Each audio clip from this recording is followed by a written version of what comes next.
Cette semaine, nous rencontrons la milieu de terrain des Comètes de Laval, Vanessa Grégoire. Cette joueuse au potentiel exceptionnel a récemment disputé la Coupe du Monde U20 au Canada. On a le plaisir d'être avec Vanessa Grégoire, joueuse des Comètes de Laval. Très beau match que vous venez de jouer. Merci. D'abord, félicitations pour le match. Tu avais beaucoup de facilité au début du match jusqu'à ce que l'équipe adverse décide de faire du marquage individuel sur toi. Et à partir de ce moment-là, tu as un petit peu moins touché la balle. Au début, ils ont vu que j'avais plein d'espace. J'avais du mal autour de moi comme je voulais. Puis une fois que la gardienne leur a donné une petite claque en arrière, ils ont décidé de mettre une joueuse sur moi. Puis c'est sûr qu'après ça a été un peu plus difficile.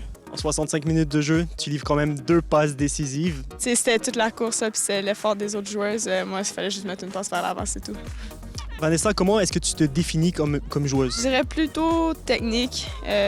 J'aime faire des passes vers l'avant, j'aime trouver les joueuses dans l'espace. Fait que je dirais plus du côté, j'aime avoir le ballon au pied.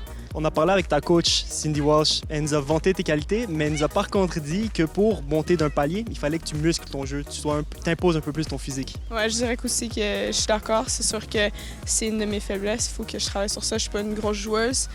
Puis au milieu de terrain, c'est sûr qu'il faut que je gagne de ce côté-là. Tu as été formée au Centre national, ici au Québec. Maintenant, tu joues avec l'Université de Princeton aux États-Unis. Comment a été l'adaptation? Ça a quand même été facile.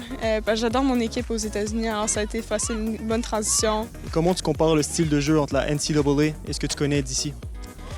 C'est sûr que là-bas, c'est pas aussi technique. C'est pas, y a pas autant de passes au sol, mais personnellement, j'essaie de garder ce côté-là dans mon jeu. Tu as fait partie des équipes juniors canadiennes, dont les U20, où tu as disputé une Coupe du Monde. Quels ont été les plus beaux moments dans ta jeune carrière jusqu'à maintenant? La Coupe du Monde, quand on a joué devant 20 000 personnes, c'était vraiment extraordinaire. Là. Il n'y a rien qui se compare.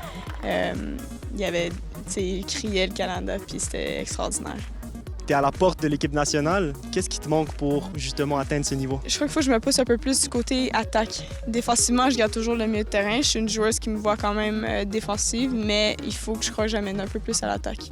Au lendemain de la Coupe du Monde qu'il y a eu justement ici au Canada, est-ce qu'il y a des joueuses, des modèles qui t'inspirent? J'aime vraiment Megan Rapinoe des États-Unis. Je crois que c'est une joueuse extraordinaire que malgré le fait que l'équipe des États-Unis, c'est pas une équipe qui garde le ballon au pied, c'est pas une équipe qui a autant de technique, elle amène ce côté-là de toute manière. Puis ça, j'adore ça.